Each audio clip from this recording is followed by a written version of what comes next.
السلام عليكم.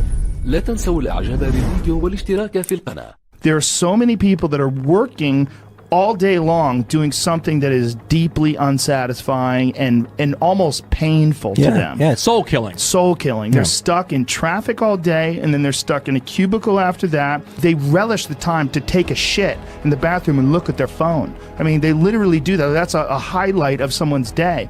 They get in traffic on the way home. They get home after that, they're watching television, and they're fucked. And I've been that guy. You're just in this world where you just can't wait to just run away. And how do people get stuck there? How do you think they get stuck there? Bills. Bills, like financial bills? Mm-hmm. Yeah, bills and commitment. You have an apartment you have to pay for. You have a car you leased. You have a wife that you have to feed. You have a child you have to raise. You have your mortgage. You have your this. You have your that, and that's where it all comes from. Where do you think opportunity plays into that? Well, the opportunity takes place usually when you're young and you don't have any responsibility. That's when you have your options. Well, your options are severely limited the more you gather responsibilities. Like, if I had to, as a 51-year-old father of 3, married man, pays taxes, has a house and a mortgage and a business and all that jazz, if I had to quit everything now and struggle the way I struggled as a stand-up comedian, it would never work. But the only way I could be this person now is if I took that chance when I was 21, when I was dead broke and had my cars repossessed and all that stuff.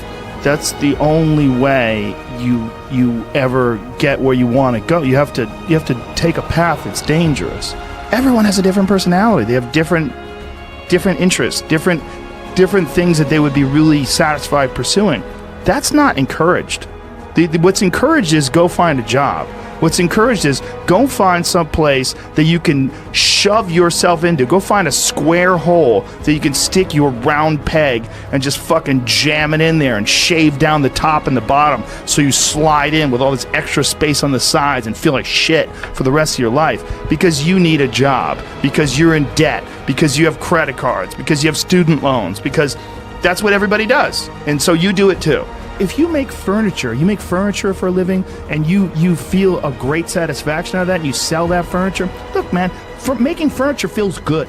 If you can do that, you could cut those corners perfectly and sand everything down nice and stain it, and then it's done, and you get the satisfaction, and you sell it to someone, and that pays your bills. That is infinitely more satisfying than being stuck in some fucking cubicle working for someone that you don't want to work for, having to have these stupid fucking office meetings, talking to people in human resources, sitting down with your supervisor where they evaluate your job performance, and you're not really, you really need to be enthusiastic about this company. This company is your future. This kind of you're like, fuck, kill me now. There's a lot of people out there that would way rather do something else, and I hope they understand that they can. But can people just make that change? I mean, yes, look, you can, I believe they but can. you have to plan it out. The way you can change is you have to put aside enough money to give yourself a window. And then you have to have a plan. And you have to spend all your waking hours outside of whatever shit job you do planning your escape. And you have to come to the realization very clearly that you fucked up and you got yourself stuck. So whatever you're doing, you have to do it like your life depends on it. And whether it is you're trying to be an author, if you're going to try to be an author and you're working 8 hours a day plus commuting plus family responsibilities or whatever else you have, whatever time that you have to attack like you're trying to save the world. You're trying to save your life. You don't want to drown. That 1.5 hours a day that you have to write, god damn, you better be caffeinated and motivated. You got to go. You got to get after it.